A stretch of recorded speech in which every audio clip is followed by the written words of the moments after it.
बिस्मिल्लाहिर्रहमानिर्रहीम अस्सलाम वालेकुम, welcome back to my channel. तो आज बहुत ही मज़ेदार सी मिक्स वेजिटेबल्स की रेसिपी आपका शेयर करने वाले, जो कि बहुत ही सिंपल से मसालों के साथ मैंने बनाई है। ना ही कोई गरम मसाला है इसके अंदर, ना ही लहसुन अदरक की पेस्ट है, तब भी ये इतनी मज़ेदार और बहुत ही टेस्टी सब्जी बनी थी।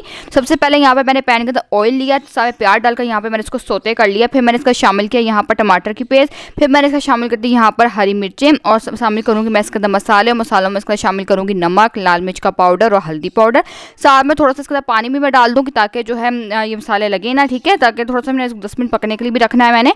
अच्छे से मैं इसको मिक्स कर दूँगी और 10 मिनट तक इसे पका लूँगी ताकि जो प्याज है ना वो हमारा सॉफ्ट हो जाए, अच्छे से वो मसाला की शेप ले ले, ठीक है। ये देखिए मसाला यहाँ पे अच्छे से बन गया था और प्याज भी अच्छे से सॉफ्ट हो गया। तो मैं इसको थोड़ा देर इसको भून लूँगी मैं यहाँ पर। और भूनने के बाद यहाँ पर जब अच्छे से भून जाएगा तो मैं इसके शामिल कर दूँगी सब्जियाँ, जिसमें मैंने गाजर ली है, आलू ली है, मटर लिए हैं, ठीक है।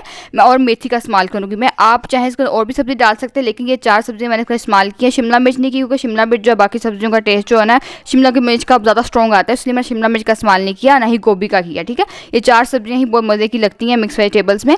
तो अच्छे से मैं इसको मिक्स करने के बाद इसको हल्की सी आंच पकने के रखूंगी। अपने ही पानी में सब्जियां गलेंगी, पानी डालने की बिल्कुल भी ज़रूरत नहीं है, क्योंकि सब्जियों का जब आप पकाएं ना तो कोशिश करें वो अपने ही पानी के अंदर गलें, तो उसका टेस्ट जो है ना आता है वो बरकरार रहता है, बहुत ही अच्छा टेस्ट निकलता है। तो ये बिल्कुल हल्की आंच पे पानी में जब गल गई तो मैंने यहाँ पर जो है अच्छे से आलू भी गल गए।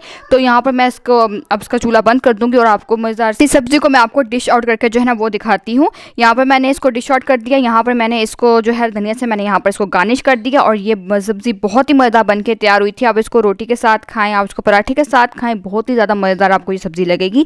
तो मेरी वीडियो आपको कैसी लगी आपने मुझे ज़रूर बताना है, और आपको रेसिपी अच्छी लगती है मेरे चैनल को ज़रूर सब्सक्राइब कर लीजिएगा, मेरी वीडियो को लाइक भी कर दीजिएगा, बेल आइकन प्रेस कर दीजिएगा ताकि आपको वीडियो की नोटिफिकेशन मिल जाए करें। मैं आपसे इंशाल्लाह नेक्स्ट वीडियो में मिलूंगी, तब तक मुझे इजाज़त दीजिए। अल्लाह हाफिज़।